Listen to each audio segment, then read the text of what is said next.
sọ mí sókun alẹ́. Yé orí mi gbèmí o, má sọ mí sókun ọ̀sán kankan dákun orí. Sọ̀mọ́lẹ̀ sókùnkùn tó ṣubírí nírìn àjò mi, ọ̀nà mi kò má dojú rú ẹ̀yà orí. Ọkọ mi, ẹgbẹ́ ọlọ́run ẹ̀sìn àtẹlẹ̀ láyọ̀. Ìyá àbíyè ló ránṣẹ́ pè mí, ìyẹn ọ̀rọ̀ jẹta ló bá lóun lálàá. Èdè sí mú ìyá àbíyè. Ọlọ́run fún lẹ́bùn àlá tó bá lálàá báyìí n tó dẹ̀ máa ṣẹlẹ̀ ni. Bí ìgbà tó wọ ọjọ́ iwájú onítọ̀hún ni ló bá ní òun lálàá kan sí ìyàwó ọmọ mi o lọ́jọ́ ìkúnlẹ̀ ànílé láburú o àmì ẹ̀ pọ̀ o ló bá ní òun láti ṣàwọn nǹkan kan fún mi tí màá gbé wá fún tá a máa lò. Ló bá ní mo láti lọ sọ́dọ̀ yìí pé omi yìí kí n gbé fún ìyàwó kó máa mú. Láàárọ̀ tó bá ti jí kó tó sọ̀rọ̀ sí ẹ̀dọ̀ ọlọ́run kan kódà kó tó sọ pé my dear I love you kò ní kó ti mu kọ́ọ̀pù kan. Wọ́n mú lálẹ́ o àárọ̀ tí èèyàn bá ti jí báyìí wọ́n mú. Omi kí lélẹ̀? Omi arẹmọ náà ni wọ́n bá ṣáà ti mú kò ní nǹkan kan lẹ́nu bí omi lásán náà lórí bí omi lásán ni tó bá dẹ̀ ti mú wọn nínú àtútù wá ààrẹ àbalẹ̀. Ó wá ní tó wá di ọ̀sẹ̀ tó ń bọ̀ ó ní àṣejẹ kan wà tó máa tún bá wa ṣe kódà mo ti fún lówó ògbìn màá wá gba àṣejẹ yẹn tó bá ti di ọ̀sẹ̀ tó ń bọ̀ bá ti ń gbà yẹn náà màá tún gbé wá àwọn tó bá ti gẹ̀ yẹn náà ọlọ́jọ́ òkúnlẹ̀ ayọ̀ ni. Ìgbín àwọn ẹbí ṣe. Ìgbín kò ju bẹ́ẹ̀ lágbóhùn ìyá gbọ́tọ̀ ọmọ lágbára ọlọ́run. Well, màámi àdúrà yín á kú gbà. Àmì ọkọ mi. Gbogbo wàhálà yín lórí ọmọ kò ní já sásán.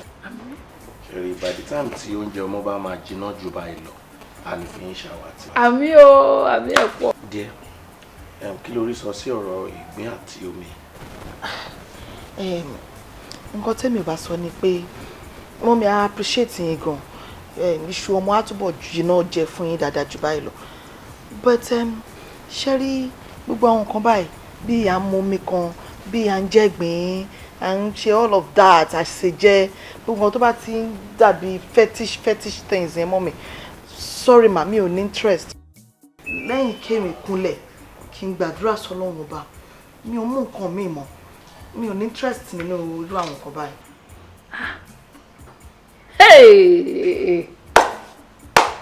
Ó ṣe gbogbo ẹnu ẹ̀ sọ́hùn náà ẹjọ́ ẹ̀kọ́ ọmọdé máa ń ṣe wọ ọmọbìnrin gbogbo tí à ń tà ń gbé wá ìgbéwé làá náà ti jẹ́ gbàtà máa bí àwọn ọkọ ẹ yìí. Ẹ wo mọ́mì gbà yẹn ni. A dẹ̀ dúpẹ́ lọ́wọ́ yín but at this time and age gbogbo àwọn nǹkan báyìí wrong ayé ti yàtọ̀ bó ṣe wà ń lọ clinic dédé wọ́n dẹ̀ ń tọ́jú ẹ̀ àbúrò máa mú omi tẹ́ ẹ̀ mọ́bi tán ti rí àmọ́ àmùtán rọ mi sí. Exactly my point, you know. Ṣẹ́rí tí bá lọ mọ mi yìí ń sìn ìyẹn ò lè lọ ní typhoid. gbogbo lọ́wọ́ òpònú amukun mẹ́kọ pé ẹ pé ìyàwó ẹ ló ń darí ẹ yóò bá sí pé wọ́n yìí ó ponú. bó ṣe ń gbẹ́lẹ̀ lòun náà ń gbà ẹ wá jọ ń gbà fúnra yín ẹjọ́ yín kọ́ wọ́n máa ti ṣe wọn tí mo lè ṣe o ẹ̀yin dẹ̀ ló kù sí yín lọ́wọ́. Mọ́mí ẹ má bínú máa. ẹ má bínú fún yàrá yín wọ́n ṣe gẹ́gẹ́ bí abiyamọ bó yẹ kábíyamọ ṣe ẹ̀dọ́ kò sí tó kàn mí. Mọ́mí ẹ má bínú kì í ṣe bẹ́ẹ̀ ṣe rò máa. Àbọ̀rọ̀ máa give them what is bad fi wọ́n lẹ̀. I will go and talk to her myself. Kí náà máa gbé omi wá fún wọn gbégbé wọn ṣàtìyẹ onígbé what's that nonsense níbi táyé dẹ̀ dé at this age at this time. I understand sha because ṣé kò ṣe fún mama bínú sí mi báyìí. She can't understand but I will talk to her because tó mi tó bá nídìí ẹ̀ káwọn fi mu gàrí lé I can't expect her to be giving you such water at this peak time. Ọlọ́mọdé àrílá burú náà. Ọmọ tí ń lọ sí hospital wọ́n tọ́jú ẹ̀ dáadáa she's feeling fine ẹ̀gbọ́n ẹlómi ara ẹ̀ mọ́. Omi àwọn péyìn ò ní di gbogbo orúkọ bẹ́ẹ̀. Omi ara ẹ̀ mọ́ kọ́ omi àṣejì rẹ̀ ni. Ìmọ̀ bá mi kí á mi òwúrọ̀ mi ni ó ti ṣe jìyà lórí mi kí n lè jẹ́ nìyàn òrìṣà bí ọ̀sìn ọ̀láyọ̀ fàbàdà kò jẹ́ gbàgbé rẹ̀ kò ní gbàgbé rẹ̀ jọ̀wọ́ foríjì mi o jàre dáríjì mi o. Wọ́n lọ sí clinic. ọkọ wọn náà ńkọ́? Ọ̀gá ti jáde látàárọ̀ ní tiwọn. Wọ́n dẹ̀ ti sí gbogbo ilẹ̀ fún mi.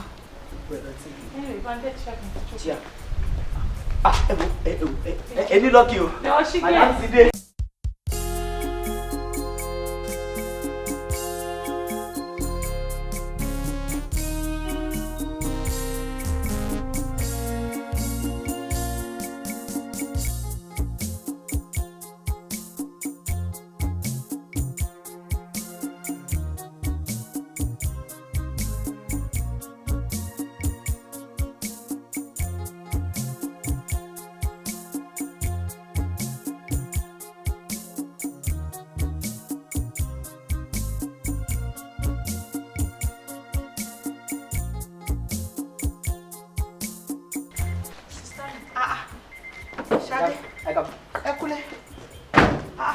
Ṣadé báwo ni? Ṣé wà okay? Mo lọ sí wambo. It's the abeji. Ṣé kún ni mo fẹ́ fi drive ni? Owó náà. Ó ṣe kún ni mo fẹ́ fi drive. Ṣé wà okay? Ó wà okay. Ṣadé, níbo ló ń lọ tó digbá tó dàgbọ̀n báyìí? Máa ń bọ̀ láti school man. Dẹ̀ ní kí ọba ń ṣe few days kí n tó máa lọ sọ́dọ̀ mọ́ mi. Ètò àlọ́ mi. Ó wá nípa bá mi ṣe.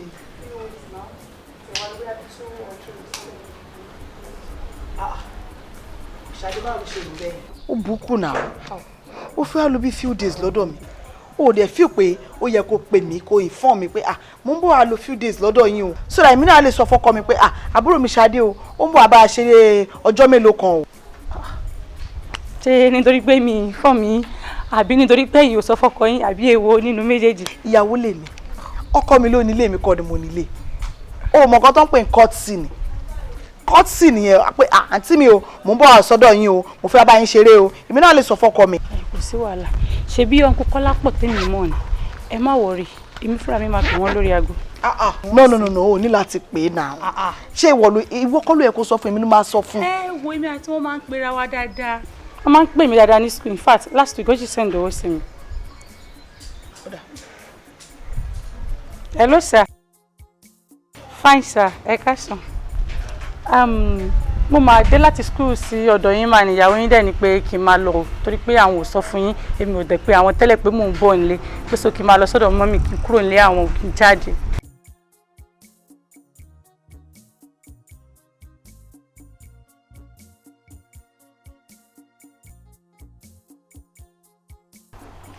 Kí n máa lọ. Sísá mi ó sì ti wá dá báyìí. The same thing nǹkan tẹ́ sọ fún mi lọ́kọ yín náà ti sọ fún mi lórí aago. Ọ̀rọ̀ àṣírí ló máa ń yàtọ̀. Ó ti dà kò sí wàhálà. Má bínú sórí. Àtọkọ yín ẹ̀rọ àjẹrà yín mú ẹ máa ṣe lè yín o. Kí ló lè tó yìí? O ṣe ní wá sílé ẹ̀gbọ́n. Mo ti wá ní. Tẹ́ bá bímọ gan ẹ má retí mi. Tẹ́ bá bímọ kí ló ṣe báyìí? Kí ló ṣe tó ń ronú báyìí? Kí ló dúró wà lórí pípé ṣé lẹ́sìn mi jọ? Kò sí gètè lẹ́sẹ̀ ìgbàgede ẹ̀kọ́ ẹ̀ pé mọ́tò wà. Kí ló ń ṣe báyìí Ṣadé? Ṣé kò kàwé? Ó kàwé náà. Ní time and age tá a wà yìí, èèyàn kan máa bọ̀ nílé èèyàn kan kò ní sọ pé òun bọ̀. Ọ̀dàdí pé ó fẹ́ wá visit mi gan, ó yẹ kó pè mí pé mò ń bọ̀ nílé ẹ̀ o. Wọ́n ló mọ ọ̀tún náà wà náà ló máa wà. Àdàmú ẹ má bínú. Mo pè é sọ̀rọ̀ ni. Ṣé kò yẹ pé gan ṣe é?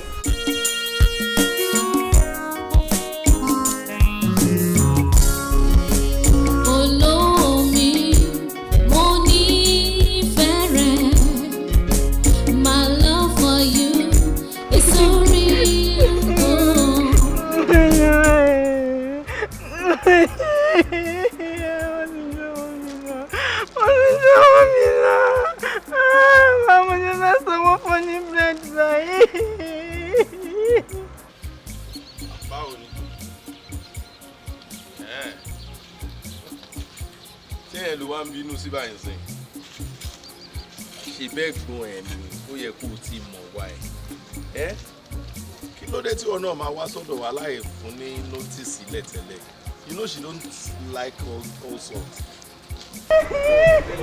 later la máa sọ̀rọ̀ púpọ̀ má bí mo sùn ẹgbẹ́ náà ni just do the right thing.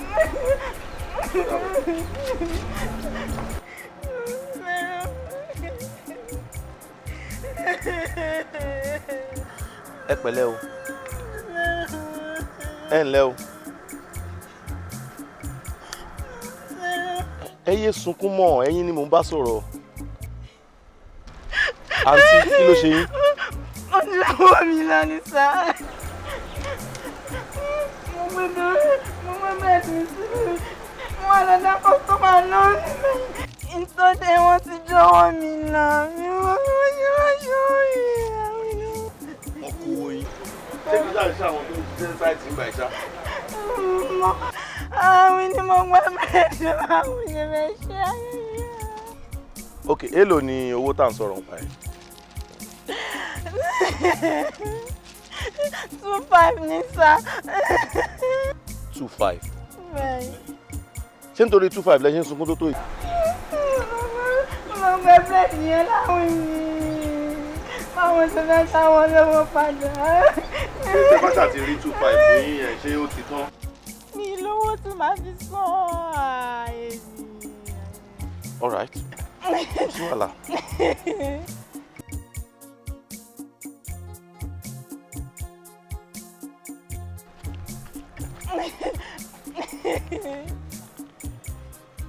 Ẹ pẹ̀lẹ́, ó ti tó. Ẹ gbà 5,000 ni ẹ. 25 ni mo fẹ́. Ẹ má wọrí, ẹ gbà 25 tó ṣẹ́kù ẹ̀yin náà lè ní ìdẹ̀. Ẹ gbà. Ẹ má wọrí. Ẹ ṣe sà. Kò tọ́pẹ́. Ọlọ́run máa rẹ̀ iná lọ́wọ́ sà. Kò tọ́pẹ́. Àwọn ọmọ kẹ́yìn náà máa rán lánàá. Mo fẹ́ máa ń dé ẹ máa rán lánàá mi. Ẹ ṣe sà. Ẹ̀yin náà wà very careful. Next time ẹ má máa drop owó kẹ lọ bò mí. Máa mú owó yín sí ọ̀dọ̀ rẹ̀. Ẹ ṣe sà. Ó máa dá bẹ́yìn náà ẹ ṣe rẹ̀ máa rán lánàá. Ẹ ṣe sà.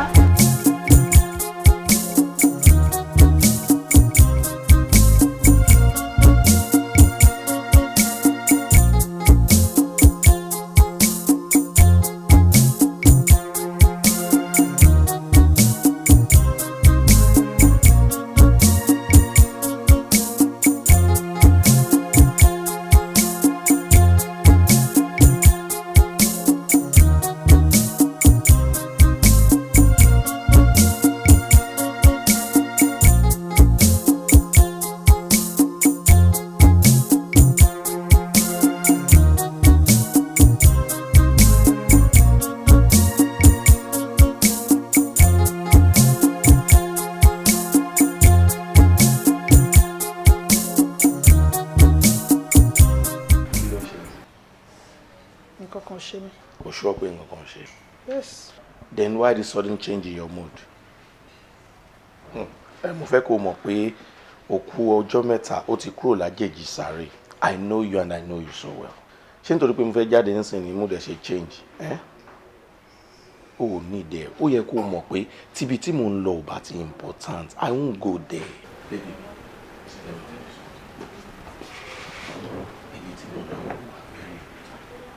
jẹ́ kí n kàn sáré lọ bí tí mo fẹ́ lọ kí n lọ sign document mo fẹ́ sign and I will come back home. You know I'll just be alone in the house. At least you can create time láti máa wà nílé. I understand. Kò mí kí n kàn fi ẹ́ lẹ̀ nìkan nílé náà. Abúfẹ́ kí n tọ́jú ẹ ni. Dandan ni kò tọ́jú mi náà. In as much as ó mọ̀ ó di dandan kí n tọ́jú ẹ yẹn jẹ́ kí n lọ ṣiṣẹ́ tí a máa jẹ wá. Ó ti gbọ́. Àdúrà ló kàn máa fi ràn mí lọ́wọ́ pé bí mo bá ṣe ń lọ bí mo bá ṣe ń bọ̀ kó má ṣe bí ọmọ aráyé inú ohun tá a máa jẹ ni mò ń wá lọ kí má ṣe pàdé nǹkan tó máa jẹ wá and that's all. Ó dáa wà á máa lọ rí wà á máa bọ̀ rí. Àmín. Pàdé ìtajé ṣe lórúkọ Jésù. Àmín àmín. Smile.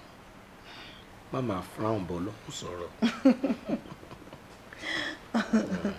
Mi ní pẹ́ dé ṣùgbọ́n. Ó dáa. I love it too. Where's Mike?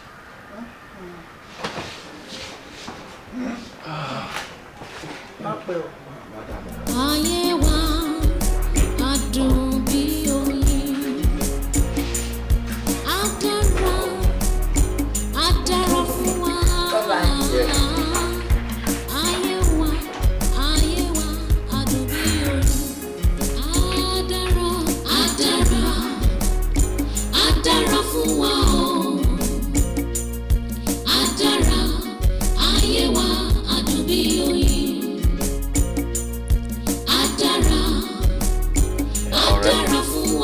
Yes, má worry.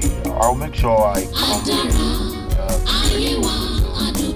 Don't worry. Well, all you need to do for me now is just let me get something to write down your contact and yeah.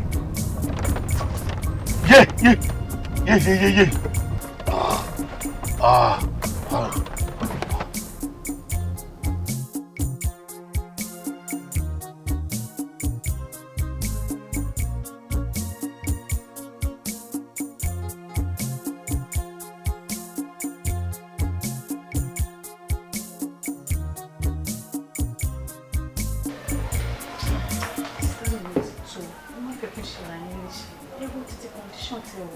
Torí Ọlọ́run, ẹ jọ̀ọ́, ẹ ro tara yín for the sake of the unborn baby.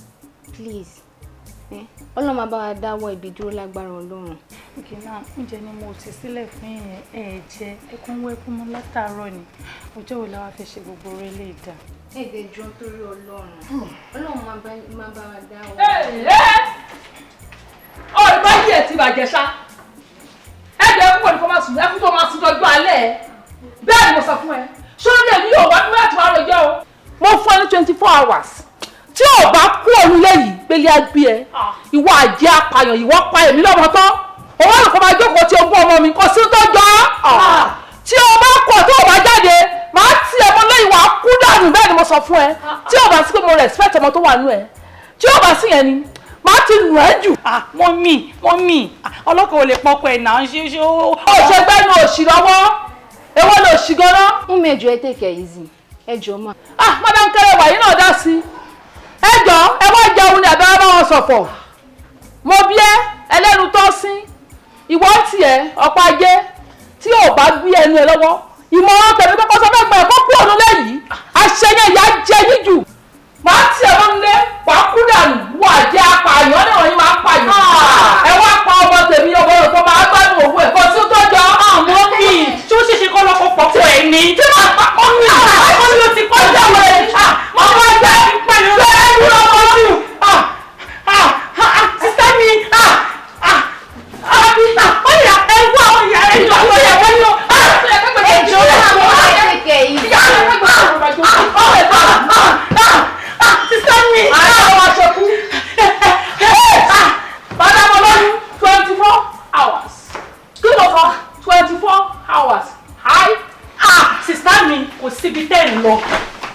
Ẹ fi ọkàn yín balẹ̀. Ẹnì kankan nílé yín kò Ẹ fi ọkàn yín balẹ̀. No, ẹ má ké. Sísá mi ẹjọ́ ẹ má ké. Ẹjọ́ please.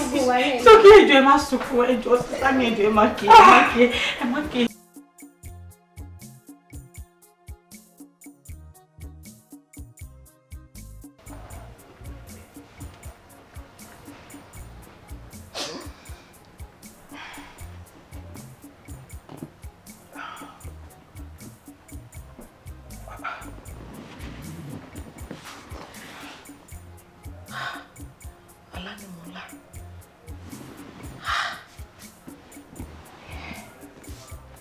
Aláburúkú wà lílé.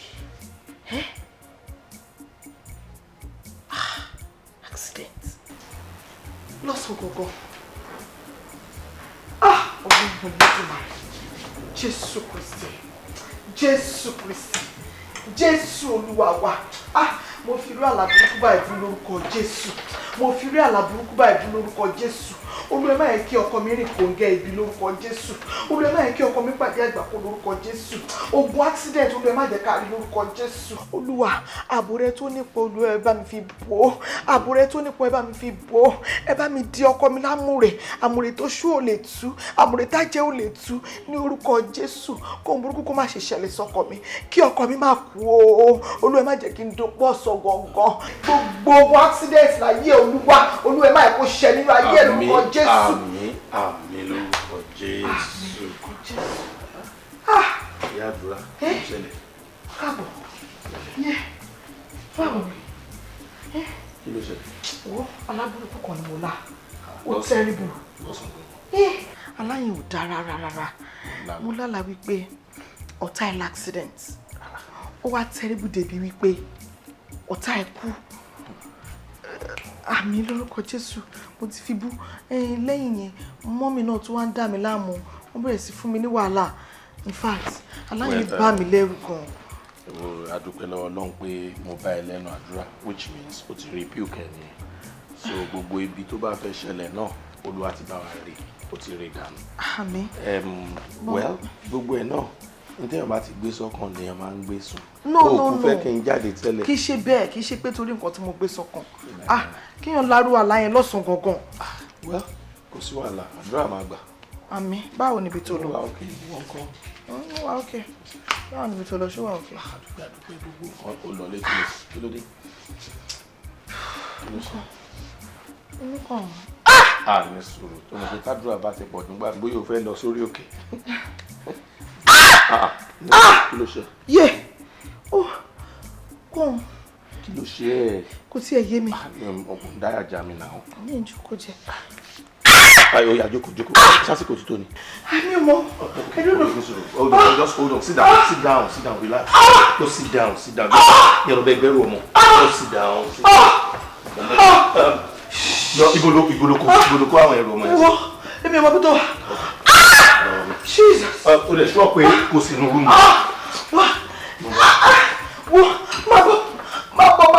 Má bọ̀.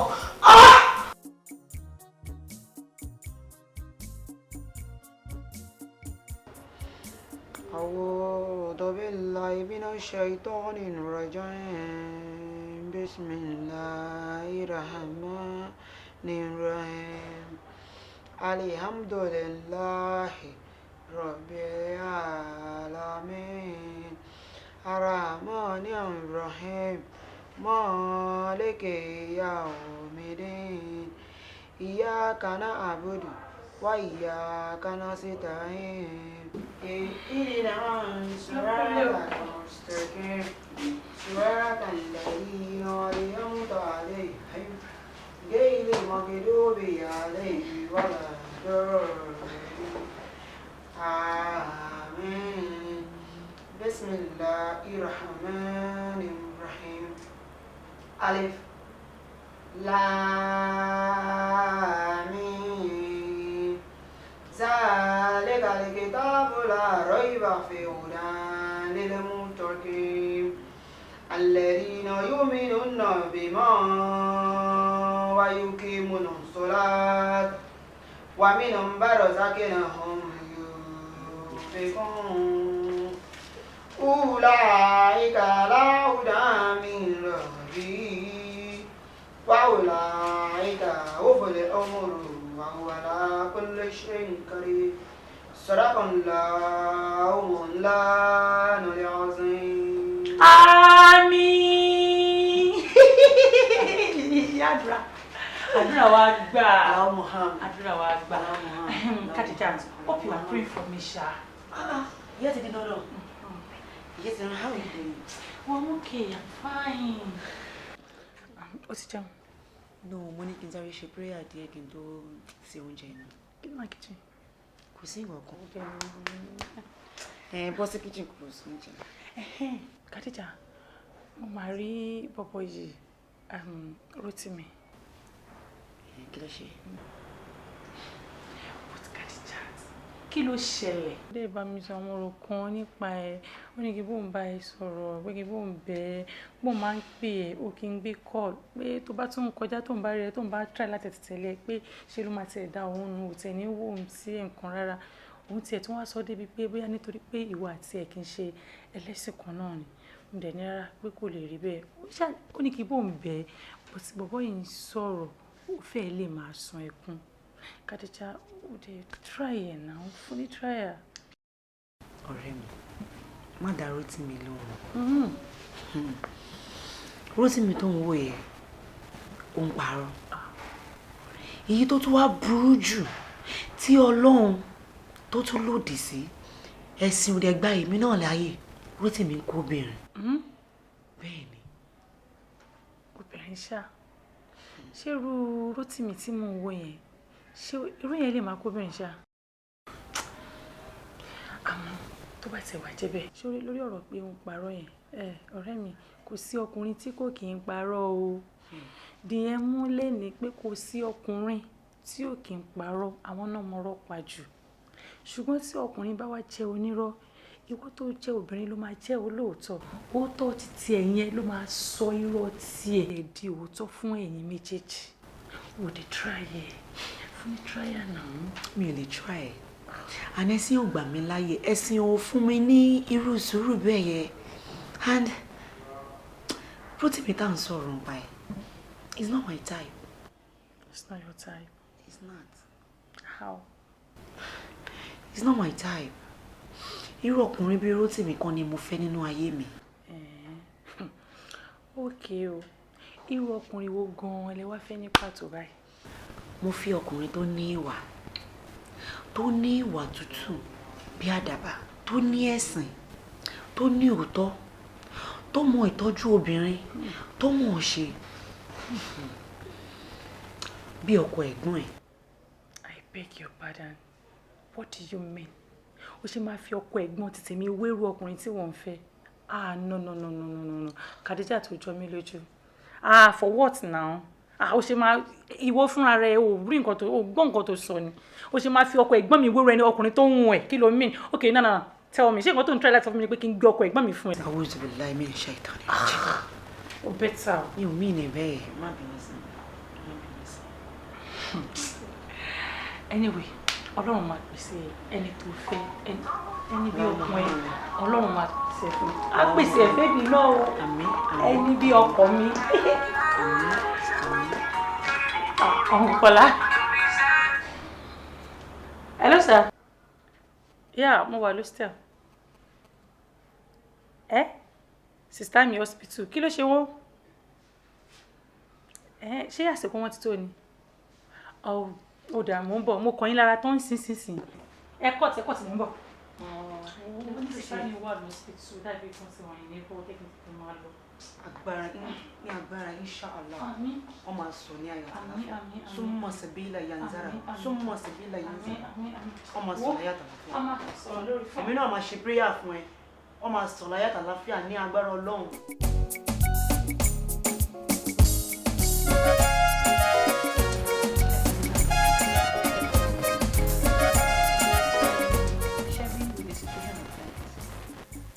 I realize pé pelvic ìyàwó ní kéré. Ó dẹ̀ túmọ̀ sí pé wọ́n lè má lè dá ọmọ èèyàn bí fún wọn. Tábà ní ká máa try kó má lọ di pé nǹkan míì máa ṣẹlẹ̀. So I think it is better ká lọ fún CS. Ká lè fi ṣe operation.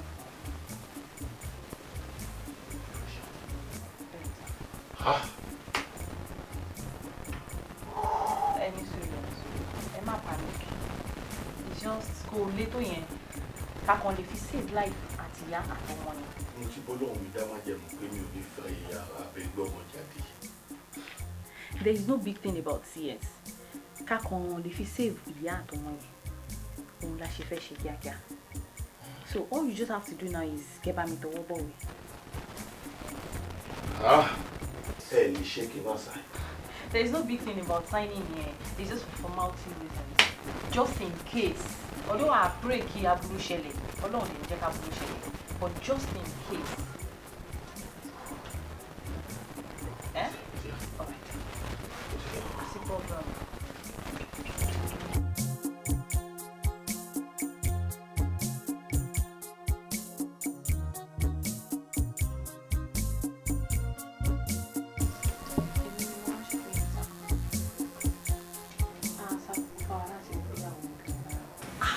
Praise the Lord. Kí ló bí? I told you. I call like that something about last sister mi mọ́lẹ̀. Ẹ jẹ́ ní ara mi. But ẹ mọ̀ pé èèyàn wá. Bẹ́ẹ̀ni. Àwọn akọ́lẹ̀ ń gbé yẹn. Yes. Ọlọ́run adé máa fún yín ṣe. Sister mi kọ́ but I eventually lose. Doctor! Kí lè sọ? Sister mi ti kú mọ́ dáràn yẹn. Doctor, dédé sọ pé sọmọ pé fún àtàgbàrà yín. Sister mi ti kú. Ọmọ Kọ́lá.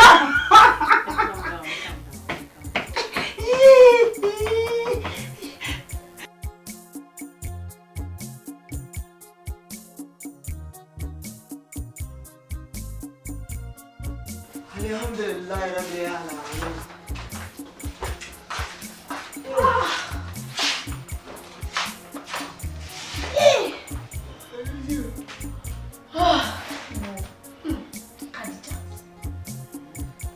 Pẹ̀lú gbogbo ìwé tí mo kà lánàá, níṣẹ́ ló dàbí pé mi ò kà nǹkan kan rárá. I'm telling you. Ká má parọ́ náà. Àwọn papers yẹn wà very very difficult. But mo ṣe wọn bá tèmi lè ṣiṣẹ́ o. Èmi mi kàn ní nádàlẹ̀, níṣẹ́ ni mo wọ pépà mi nígbà tí mo wọ́n tà fún Wo yẹn. nǹkan tèmi ṣáà máa sọ fún ẹni wípé tó bá ti relax then just go home and prepare for tomorrow. Please keep your preaching till tomorrow after exam. Ebi ń pa ni mo fẹ́ lọ jẹun.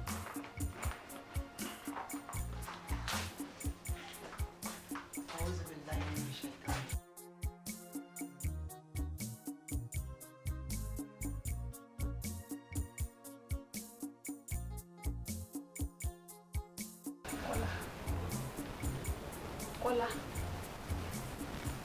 gbogbo tó ń ṣe ìyàlẹ́ ló ń jẹ́ fún mi. Èyí tó mi kanlẹ̀ tó ń yẹ gọ́lọ́dúnmù ẹ̀gẹ̀ kan mà ní yóò má parẹ́ jọta ló wù tó ṣẹlẹ̀ yìí kó sẹ́dá tó wù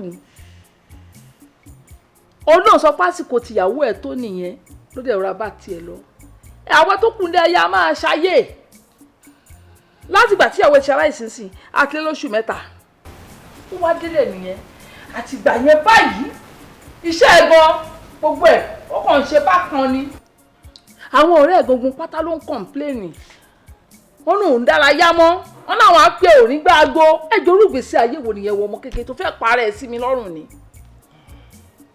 tó fẹ́ parẹ́ sí mi lọ́rùn ni Kọ́lá mo máa ń pariwo fún ọmọkùnrin tó mo ní tí ọba wà tó bá ń dágbénu lé tó ń ṣe tóun nìkan ṣe ṣóṣòṣó tó ń dájú ṣe ṣóṣó kiri tí ò sẹ́yìn kan tí ò sórí ìdámọ̀ràn gbogbo ìrònú burúkú wà ló máa wá sáyé onítọ̀hún láti bí ìrònú hypertension bá dé àti hypertension àtàtàkì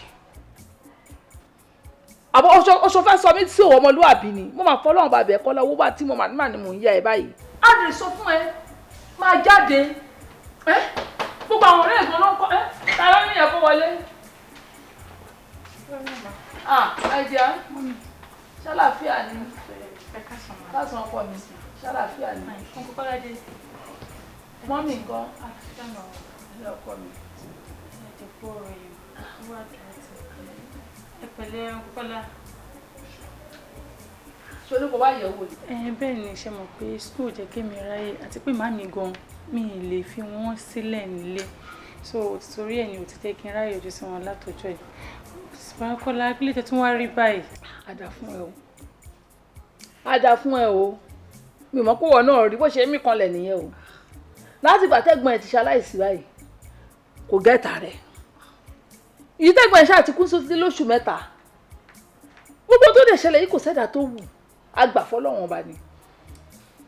Àti ìgbà yẹn mo bá sọ débi pé àwọn ọ̀rẹ́ ẹ̀gán láti pè mọ́tò 3 tán pè mí. Wọ́n láti gbà tíyàwó Kọ́lá ti kú. Wọ́n táwọn bá ní kó jẹ́ káwọn jáde, á lóhùn ò jáde. Wọ́n táwọn bá fọ̀rọ̀ bísínẹ́sì lọ, á lóhùn ò ráyè ẹ̀.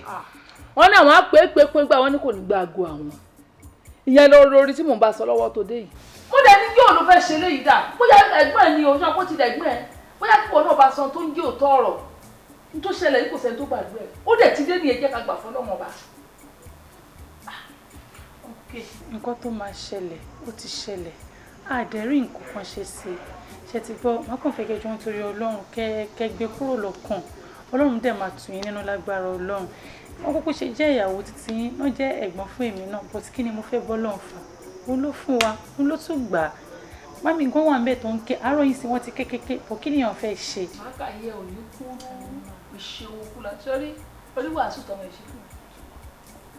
Ọlọ́run àmà ní káwọ́ burúkú lẹ́ẹ̀lẹ́jìká ṣé ọmọ pẹ́ tí nǹkan bá ti ń bọ́ síta ṣe jùjù báyìí ó bá yà wọn yẹn kí ló dé tó níyàwó ẹ̀ kọ́kọ́ máa pàbó ló pa á májẹ̀ kan gbẹ́rù tí ò ń ṣe tiẹ̀ májẹ̀ ń gbélé ẹ lórí.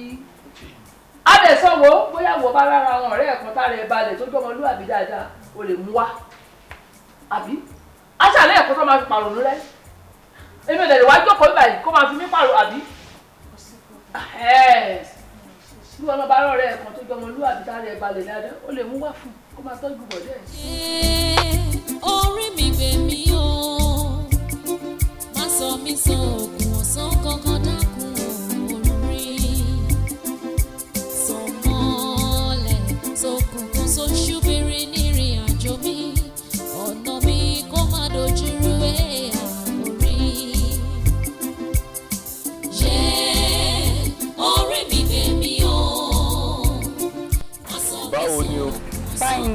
kújọ́ mẹ́ta báwo ni iṣẹ́ kí lẹ wá ṣe ládùúgbò wa. mo wá wo àwọn èèyàn mi kan ní àdúgbò mi báyìí àdúpẹ́ lọ́wọ́ Ọlọ́run kò lẹ́yìn náà lọ.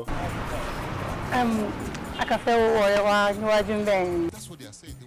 but kò dáa o látìgbà tí ẹ̀gbọ́n ẹ̀ ti ṣaláìsí kẹ́ má tiẹ̀ lè yọjú sí mi kò yẹ kó rí bẹ́ẹ̀ náà. rárá o uncle K a lè pa yín tì o ó kàn jẹ́ pé òkè yín náà ní kò jẹ́ kárí tọ̀hún ẹ má bínú sí mi sá. uncle Kọ́lá báwo lójú yín ṣe wá rí báyìí ẹ ṣì ń ronú àbí. ẹ wo uncle Kọ́lá nǹkan tó kúkú ṣẹlẹ̀ ti ṣẹlẹ̀ náà ó sì nǹkan tá a lè ṣe sí i bó ṣe wọn Ọlọ́run ló ṣe ń ṣe ọlá ẹ̀ á ní láti gbé kúrò lára náà ni. bá ṣe rí nìyẹn o tó mọ̀ pé mo lọ́ọ̀bù ìyàwó mi rẹ̀ kò lè ṣe tètè gbé kúrò lọ́kàn bẹ́ẹ̀. mo mọ̀ pé kò easy Ọlọ́run dẹ̀ máa tù yín nínú lágbára Ọlọ́run. Anyway uncle K ẹ̀yin ìtọ̀rẹ́ mi Adidat lórúkọ ẹ̀. Salamu alaikum. She's my friend, my roommate, and a nice person. In fact, ó tiẹ̀ nice mi gan. Ó dẹ̀ tún lẹ́sìn. Ajia ni. Salamu alaikum.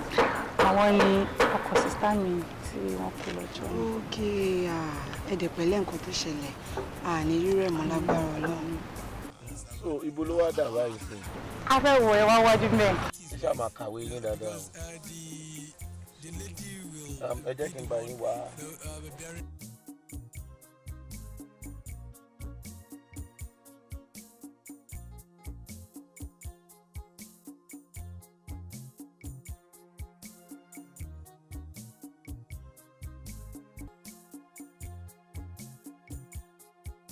ẹ bá mi manage. Thank you very much, sir. All right, well done, sir.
Kí a kóra wá.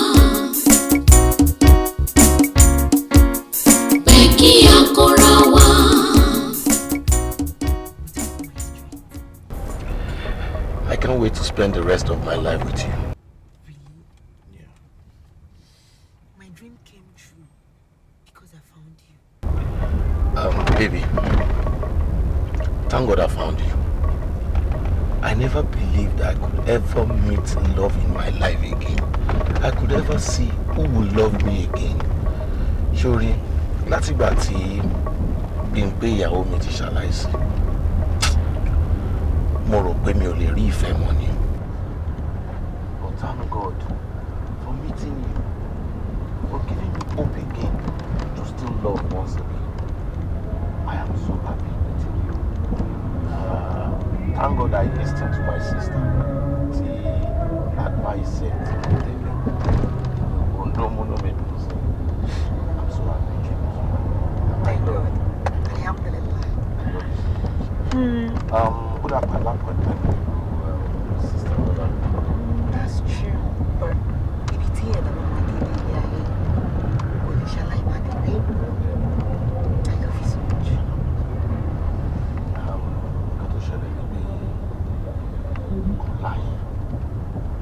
Due to my job, how busy I am. So, my friend ní ATM mi, kò mú dání, kò lọ withdraw owó. Whatever tí o bá mọ̀ pé necessary tí o máa fún wọn, kò ra ẹ̀ dání lọ fún wọn. Please try and plead on my behalf. Kò jẹ́ kó understand pé iṣẹ́ ni, pé mo ṣì máa wá time láti wá yọjú sí wọn.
Kí ni nǹkan tí mo ṣe fún yín? Kí ló dé tó jẹ́ pé o ò fẹ́ ká ṣe wedding wa? Ìdíje kọ́kọ́ mi lọ sókè. Tí wọ́n mọ̀ pé n tí ó ń dunni ló ń pọ̀ lọ́wọ́ ẹ̀ ni. Bí mo ṣe wà mi ò ń ṣe ọmọdé mọ́, mi ò kéré sí i. Tí kì bá ṣe nǹkan tó ṣẹlẹ̀ sí mi, ó yẹ kí n ti máa gbé àwọn ọmọ mi jù. Mo dẹ̀ ń bá ẹ sọ lọ́tún, o sọ nǹkan kan sórí ẹ̀. Kò yẹ kó máa rí bẹ́ẹ̀ o. Ẹ̀dẹ̀ jẹ́ kẹ́rù bá mi. Ẹ wò, kò kí ń ṣe pé kò mú èmi náà ká ti settle down àbí ká ti ṣe wedding.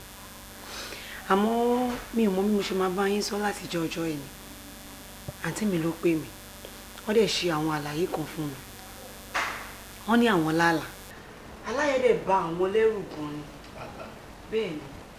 Wípé so fún ìdí yẹn kí n jọ nítorí Ọlọ́run kí n mọ bí mo ṣe máa bá yín rárá sọ.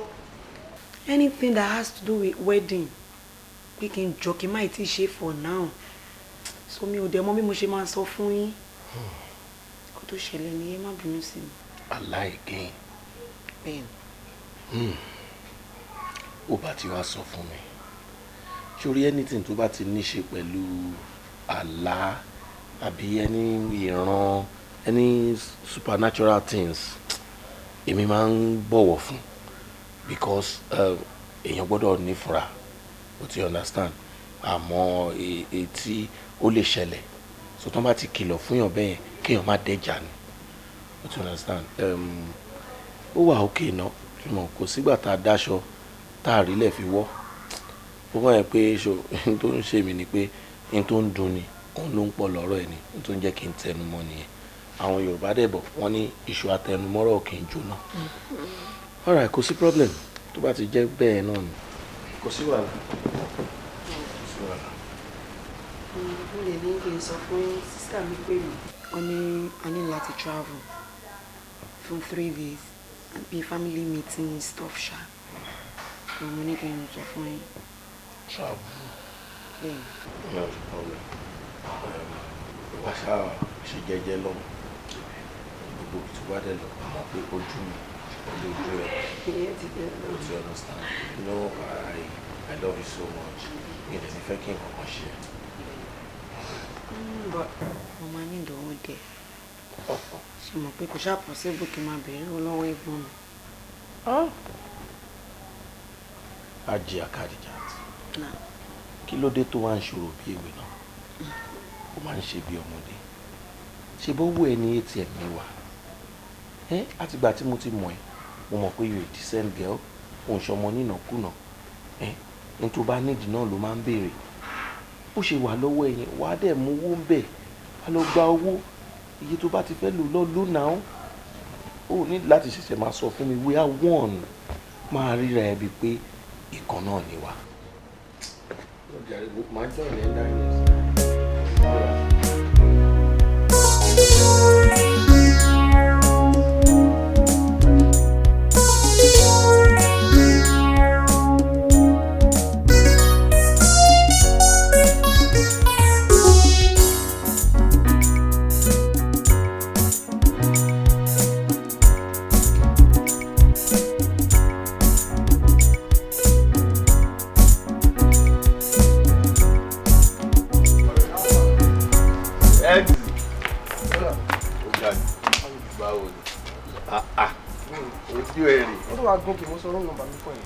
Wo jẹ́ kí n wà báyìí kí n tó gẹ̀ẹ́tì mi gan-an mo láti lo GPS ẹ̀yin tẹ́ wà ní tẹ́ travel gan ẹ̀ tún mọ̀ tẹ́lẹ̀ jà wá táwa lé lọ. Àwọn ti Nairobi Kenya Ọlọ́run. má la ọ̀dọ̀ kí ló ṣẹlẹ̀. mo wà lákọ̀. ọ̀rẹ́ mi ó kọ lọ múra abẹ́ni tó ń lọ fún interview kí ló ṣẹlẹ̀. mo ní kí n wá gbé ẹ jáde ká ṣayé lọ. ṣé obìnrin kí mo tẹ̀ dúró látara. kí ni ìwọ náà ń ṣe látẹ̀kùn mo ti wà ń bá ọ ti ṣe díẹ̀ náà. ọmọ tí bá sọ pé tí mo ṣe máa yọ ẹlẹ́nu. 3 days ago lọmọ kan ti wà pẹ̀lú mi. 3 days. ọmọ ẹ bad ọmọ àwọn star kan wà tó fún mi tí mo ṣe rí láyé ọmọ wọn lè padà sí Kenya mọ Nàìjíríà máa gbé. ọjọ́ òní máa change. jọ ṣó fẹ́ fẹ́ sílẹ̀ ni. ọmọ extramarital affair ló máa pè tí wọ́n ti marry gan iṣẹ́ ìmọ̀ mi ò filẹ̀. sórí gbogbo àwọn ọmọ tó ń gbé yìí wọn ọwọ́ tiẹ̀ àwọn ọmọ olóṣò yẹn wọ́n máa gba àlùbáríkà rẹ ni. wọ́n ti kọ́ máa bèbè olóṣò kí ló ṣe ẹ̀ náà ibi structure ni màá gbélé lálùbáríkà wọn ló ń bọ̀ ẹ̀.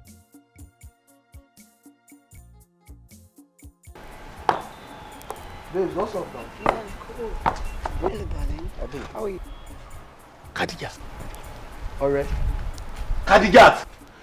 Ìwọ ni jama machine tó lọ gbé sílé. Ọ̀rẹ́ calm down kí ló ń ṣe náà tani Khadija mo introduce ẹ sí pé ká jẹ oúnjẹ ni. Ṣáà lélẹ̀ ń jẹ. Ṣáà ìkan lélẹ́yìí àṣàwọ̀ ọmọ ṣe yẹ́ ẹdun ní ìyàwó àfẹ́sọ́nà mi lélẹ́yìí. Alájà. Ṣé mo rí mi? Baby. Nínú àwẹ̀ ò tiẹ̀ bẹ̀rù Ọlọ́run. Ibi olúbẹ̀rẹ̀ rẹ̀ dà yìí. Nínú ọmọ mùsùlùmí òdodo tó ń gbẹ̀ sí gbọ́. Baby, please. Kí ló tọ́ wẹ́ embarrass mi báyìí? Tọ́lá ń jẹ́ Khadija. Èmi ni mo embarrass ẹ. Kí ni gbogbo ilé? Khadija. Tọ́ni Khadija jáde rẹ̀ ajára fúkà ni. Calm down. Khadija ti lè ní ìyàwó àfẹ́sọ́nà mi ọ̀dọ̀ mi ló. Ọ̀rẹ́ ti wà pẹ̀lú mi láti 3 days ago. Ọwọ́ ẹ̀ létí ẹ̀mí máa wà. Mo tún máa fún létí ẹ̀mí mi dání. Khadija. Guy come. Jama machine lélẹ̀. I tell you. Lélẹ̀. Ọmọ láti jẹta ọfẹ. Ó máa borí alájà ni. So Khadija ti wọ́n lọ́mọ tó ń sọ. Àwọn tó fi ṣàkàbùlà pé jẹ́ wọlé mo kú. Khadija ti nǹkan ti ń ṣe mí. Bọ̀bọ̀ ìwọlé jà lọ mú. Ọ̀rẹ́ wàá mú kan. Tó bá mú kan lọ́dọ̀ mi wàá kú ni poison ẹni. Ìwọ kí àfẹ́sọ́dọ̀ mi sílẹ̀ fún 3 days. Àfẹ́sọ́nà ló pe kó ṣe ìyàwó ẹ̀ náà ọ̀gá ìjà máa lọ ọjà lọ́mú kan. Khadija. Ó ti da plan ara ẹ̀ rú báyìí. Oh my God.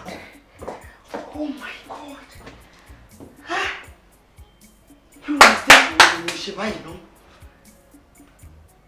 Báwo ni bọ̀bọ́ ìyá àti Kọ́ládé ṣe mọ̀ra wọn náà? How come? Mi ò lè jújú pẹ̀lú bọ̀bọ̀ ẹ̀. Mi ò jújú pẹ̀lú ẹ̀. Mi máa dẹ̀ ti gba gbogbo owó inú àkáǹtì bọ̀bọ̀ ẹ̀. mi bá ti pẹ́ gbogbo owó ní àkáǹtì ẹ̀ kí n kú bá gbogbo ẹ̀jẹ̀ lẹ́ẹ̀kan náà. Èmi ṣáì. Ṣáì ìfọ́kọ̀. Àwọn tí ó mọ̀ mí, àwọn ló ń pè mí ní Kádíjà. Àwọn tó mọ̀ mí gangan, wọ́n máa pè mí ní Ṣáì.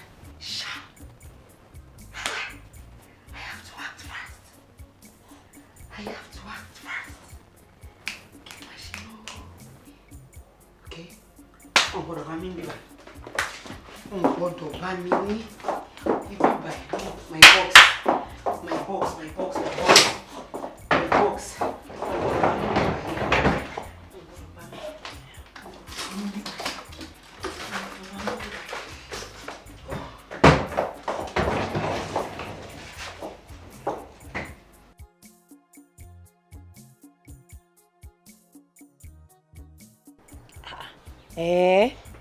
Ìyẹn ni pé Kádíjà lè ṣe bẹ́ẹ̀ yẹn pẹ̀lú bó ṣe máa ń borí tó.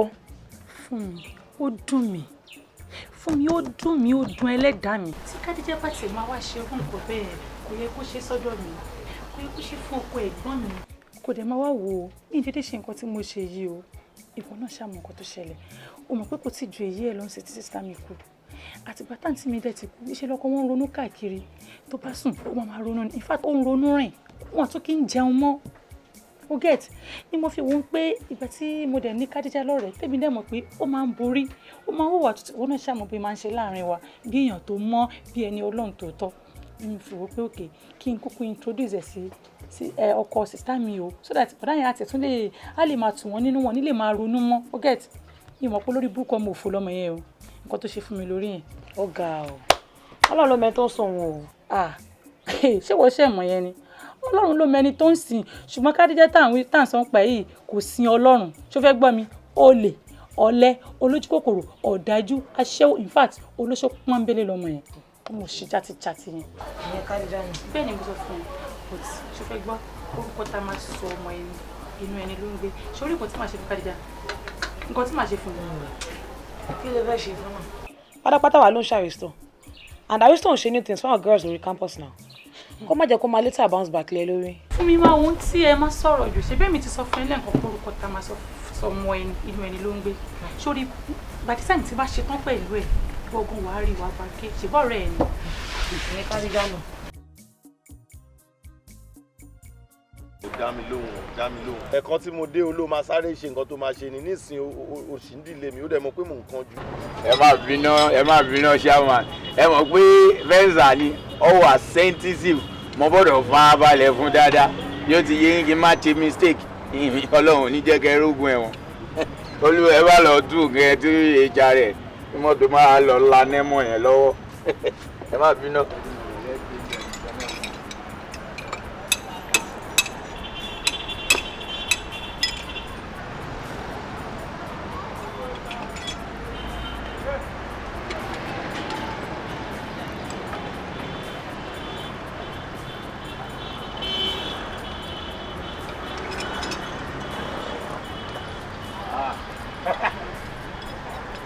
ọmọ oní búrẹ́dì yóò sì tó dèdè báyìí. owó búrẹ́dì torí látàárọ̀ tèmi náà ti wà ń báyìí ìkẹ́ ń wá àmọ́ gbèsè ni mo fi ń sẹ́ o ò lè rí kọ̀wọ̀ báyìí o tó bá ti dọ̀la kan padà wá sọgbọ́. kí wàá ní gbogbo orú nǹkan tẹ̀ ń sọ yìí kí ni gbogbo yẹn ń sìn. owó búrẹ́dì tèmi lèmi wá gbà ẹ sọ pé mo ta búrẹ́dì fún yín látàárọ̀ ẹ ní pé kí n padà wá lọ́sàn-án mo wá dé ń sìn wá sọ pé kò sówó látàárọ̀ ń sìn mo wọ gbogbo ọjà tí mo ta gbèsè ni mo ta owó yín ni mo gbẹ́kẹ̀lé tí mo fẹ́ fi wọ mọ́tò lọ sílé kí wàá ní kémi wá ṣe sí yẹn. ọ̀ ń ta gbogbo ọjà tó ń ta ọ̀ ń ta aláwìn ṣé orin dín ní kẹ̀kẹ́ ń tiẹ́ ni eré ọmọ yìí mà ti gbóná ẹ̀ ọ̀ ń tajà láwìn eléyìí tọ̀dọ̀ mi tó bá dọ̀la kọ wá gbà má. kí ni gbogbo kátikàtì náà kí ló ń ṣe wà ìdí náà ṣe mọ́tò ìtàn látẹ̀kọ́ rẹ̀ fi mí rújọ́. bàbá ẹ má bínú jàre eléyìí ló ń kọ̀ ju ìfẹ́ tó ń jẹ ẹ má bínú. ẹ ká sàn òun ojú ìfẹ́ look familiar bákanbákan. bẹ́ẹ̀ sà èmi lẹ ràn lọ́wọ́ lọ́jọ́ tí mò ń sunkún ọjọ́ tí mo sanwó nù tẹ́ fi fún mi lówó lọ́jọ́ yẹn. ok ọmọ oní bread. bẹ́ẹ̀ ni sà. wá sá. gbọ́dọ̀ mẹ́ta ẹ̀lẹ́ tó wà òkè. Ṣó ṣe ń ta búrẹ́dì náà ni? Ìgbà tí ò sọ́nà mi, nǹkan tá fi ń yíra wọn náà nìyẹn sà. Ó yẹ káwọn parents ẹ understand pé kò yẹ kó máa jẹ́ kí obìnrin tó bá dàgbà tó ru èjì kó sì máa kiri ọjà káàkiri. Ó máa endanger ẹ sí a lot of hazard tó wà ń gbòòrò nínú. At least ó yẹ kó wà lẹ́nu kọ́ṣẹ́ àbí kó wà ń school by now. Ká ṣe rí nìyẹn sà o. Ìyá mi ní ìyá mi dẹ̀ ẹ má ẹ̀wọ̀n kò ní ìsà ẹ ṣe gan sà. O ní màmá mọ́ ni. Mi ní màmá mú. Dádì ẹ wá ń kọ́. Bàbá náà ti. That's serious. That's serious. Well, màálù tí ò ní rú Ọlọ́run ló ń ba lè ṣe. Ẹ kó mọ ọmọ tó ṣẹlẹ̀. Ṣé ó wù ẹ́ kó ṣe mi bóyá ṣe tó bá tún bẹ́tà ni? Kò sí nǹkan tí mò ń dúró ṣe sà. Má ṣe. All right. Màá fún ẹ nọ́mbà mi so kó pè mí ṣùgbọ́n màá wá nǹkan tá a lè ṣe sí yẹn. Torí kò tí mo lè fún nọ́mbà mi.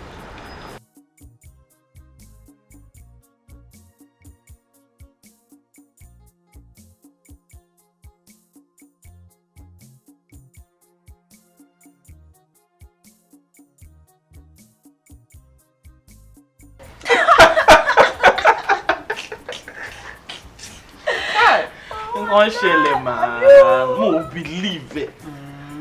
Mẹ́wàá báwo l'operation yẹn ṣe ń lọ? Very, very smooth. Operation tó dé smooth. Wèrè ní bọ̀bọ̀ tí mo ní yẹn. They can trust it. Mo ṣọ́ pé kó trust mọ̀ sí ẹ̀. Tí mo yẹn yí báyìí ló ń yí mi padà. Tí mo yẹn yí báyìí ló ń yí mi padà. Kò fọ́ rárá. Kò ṣe kó try. Ó seal up ni kò trust me dollar. You. Mo ti hate it. Ẹ wo, tèmi just like Ọládé. Tó bá ń gbọ́ bọ́ọ̀lù, tó bá ń gbọ́ maga don pay. Bọ̀bọ́ yẹn ló ń jẹ́ bẹ́ẹ̀. 30 billion. Fọlá Kákó. Really? Ìwọ ọ̀rẹ́ mi, ká má parọ́ lóòótọ́. Kọ́ládé tó ń wò yẹn, husband material gidi ni o. Obìnrin tó bá fẹ́ sílé, ó máa gbádùn ẹ̀. Bọ́ ṣé bí mi ṣe wà yìí? Just take a look at me. Bí mo ṣe wà yìí, èmi ṣáì. Ṣé mo jọ wife material? Ọmọ ọlọ́mọ, kí ló fẹ́ bọ́ lọ́hùn rẹ̀ fà káfojú. Ayé àdá ọmọ mi dáadáa, ayé ẹ̀ máa dá. Ṣé jẹ́ nìyẹn o? Ọmọ kò easy o, kò easy ara. Bọ́bọ́ yẹn ó sì lọ̀kùn mí rí bẹ́ẹ̀ jù. Hello.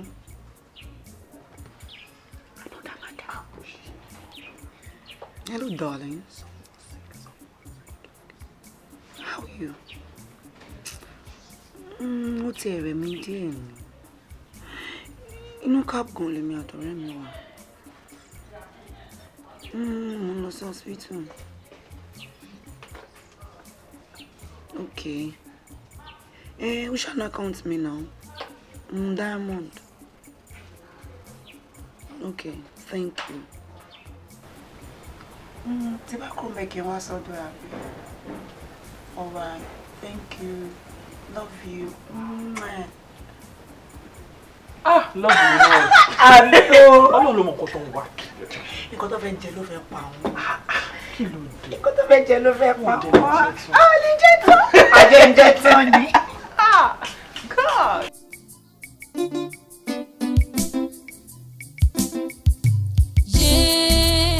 Orí mi gbè mí o, má sọ mí sọ òkun ọ̀sán kankan dákun orí. Sọmọlẹ̀ sókùnkùn sóṣùbìrì nírìn àjò mi, ọ̀nà mi kó má dojúrú orí. Orí mi gbè mí o, má sọ mí sọ.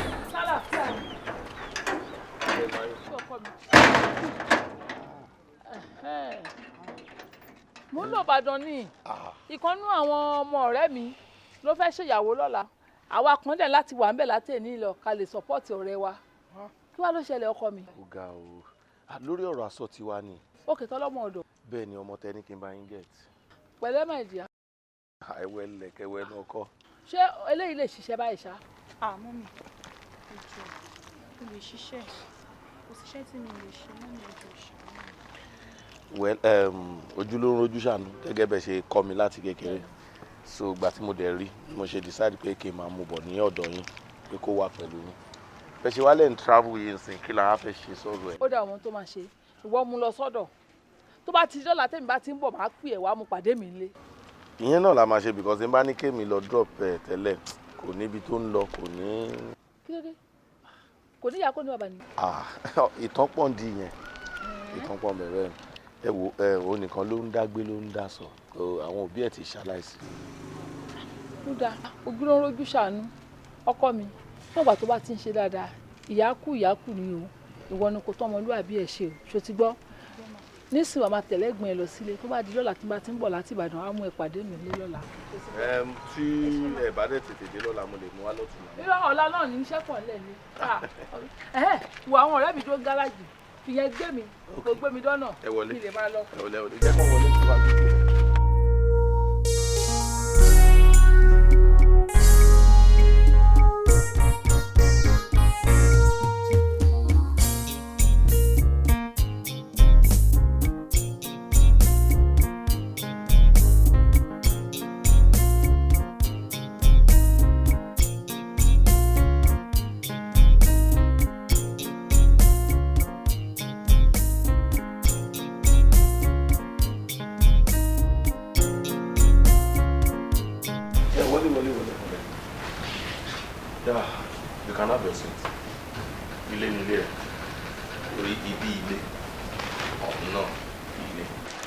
Anything tó bá need just call on me tó bá wà ní kápá mi máa ṣe fún ẹ sórí ọ̀dọ̀ mọ́mì tó fẹ́ wá ẹ fẹ́ sọ bí mọ́mì ṣe jẹ́ fún ẹ dáadáa mọ́mì ò láìkì mẹ́lẹ́ wọn láìkì ọ̀lẹ tó bá ti ń ṣiṣẹ́ bí iṣẹ́ tó máa yọjú lé kiri tó wà respectful mọ́mì máa láìkì ẹ òun náà dé enjoy wọn tó bá ṣe dáadáa mọ́mì wọn ò ní wò pé bákan bọ́n ṣe ṣe àwa ọmọ wọn bẹ́ẹ̀ náà máa ṣe ṣe wọn náà wọ́n máa fọwọ́ líle mú ẹ ọmọ tá a bá dẹ̀ fọwọ́ líle mú kì í ṣe pé ẹni yẹn burú wọ́n fẹ́ kó gbọ́n ni o ti understand but mo promise ẹ pé wàá enjoy mọ́mì tó bá ti ṣe dáadáa o ti understand so màá lọ bẹ́ẹ̀ prepare yàrá tó máa sùn pending tí mọ́mì àfidé o ti understand ṣé o ṣe fẹ́ jẹun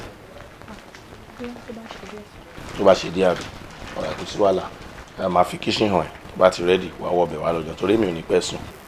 ń bọ̀ ọ̀sẹ̀ ọ̀sẹ̀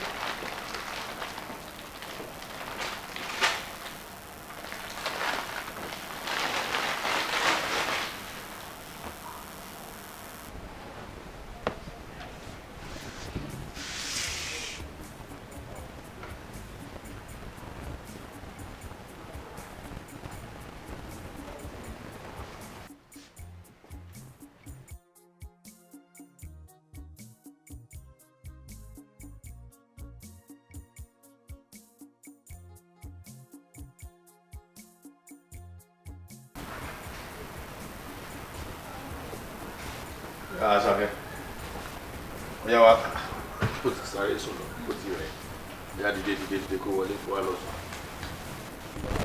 Àṣàkẹ́ obìnrin gbogbo ń ṣe bàyẹ̀ jẹ́ wọ́n mi ò mà nígbà gbogbo ṣìṣì lọ́rọ̀. Àṣàkẹ́ o Àṣàkẹ́ ìlélẹ̀ Àṣàkẹ́ mo dáràn yìí tani màá ló tèmi fún ọ tani màá ló tèmi fún ọ yìí mi ò dáràn báyìí báwo máa ṣe ṣàyè lọ sí o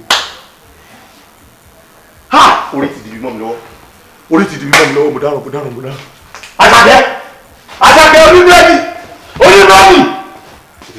ohun gbogbo ló lérè ohun gbogbo ló lẹ́san tiẹ̀ rere ò ní gbé ìkà kò ní gbé ohun gbogbo la ó kéré tó bá yá olóore kò ní kú sípò ìkà olóore kò ní kú sípò ìkà. nǹkan tí èèyàn bá kàwé téèyàn bá yanjú tó bá yàn èèyàn máa fi ń ṣàkó láwùjọ ni pé nǹkan tí mo mọ̀ ni mo lọ kà ní. Hello. Mo wà. Ẹ wọ ẹ́kẹ́ mi náà sọ tẹnu mi. Ẹ kàn lè gbọ́ ti ẹnìkan. Mi ìgbóyin lẹ́nu mo ń gbọ́ yín. Ẹ wo bí tinú mi ni màá ṣe. Wọ́n ní kọ́kùnrin tó àtọ̀rìn, kóbìnrin tó àtọ̀rìn. Àkáwá wo ohun tó máa lómi lẹ́yìn ẹsẹ̀ jura wọn lọ. Mi ò ṣe fún náà. Ṣé nítorí pé ọjọ́kùnrin sì nǹkan tó bá òun ló lè ṣe? Jẹ́ ká jọ ṣe. Ṣé bóun ti lọ fún yàn lóyún? Bó ṣe ń rí nìyẹn. Ẹ jẹ́ kí èmi náà jáde kí inú ẹsẹ̀ síta. Ẹ jẹ́ kí n jáde kí inú ẹsẹ̀ síta. Ẹ wọ ọmọdún o. Àwọn oríṣiríṣi dẹ̀ ló máa pè mí náà lọ́sìn kó mi jẹ nítorí pé mo wà lọ́dẹ̀ mo kàn ṣe ń pretend pé okay o kì í farabalẹ̀ o nítorí ojú ọkọ mi oníkálukú dẹ̀ ti gbọ́ná tiẹ̀ lọ ṣé bóun náà mọ̀yàn fún lóyún kájọ ṣe bẹ́ẹ̀ mi ò gbóyin lẹ́nu kò burú mò ń gbọ́yìn. Ẹ wo nǹkan tí máa ṣe nìyẹn kò dẹ̀ sẹ́ni tó lè yí ìpinnu mi padà ó ṣe tèmi náà fẹ́ ṣe tèmi wọn ò múyàn sí kí ló dé ọmọ ọdún mélòó ni mí. Ẹ wo mo ti gbọ́ nǹkan tí mo fẹ́ ṣe ni máa ṣe mo ti gbọ́ ẹ wo ẹja. Hello. Wa alaikum salam. Kò dá mi ní ìmájẹ́ lẹ̀ o. Mo wà nílé ilé mo wà mú lọ sọ́dọ̀ sísítà mi. Khadija o. Kí ló ṣe? Kí ló ṣẹlẹ̀? Ó pè mí láti school nísìnyí. Wọ́n ní wọ́n gé orí Khadija. Ní school ẹ̀ wọ́n wá gé orí ẹ̀. Ṣé òun ṣe ṣìnà ni? Ó ló ṣàrísítò pé ń kọ́kùnrin káàkiri mi ò mọ̀ dẹ́gẹ́ ẹ̀dẹ̀ jẹ́ntù.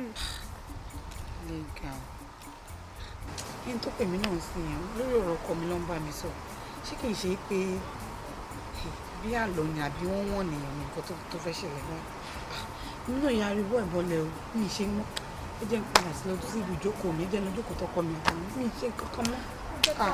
Ó ṣàfojú sí ibi ẹ o má ṣe ìranù gbogbo ẹ̀ náà ló yé.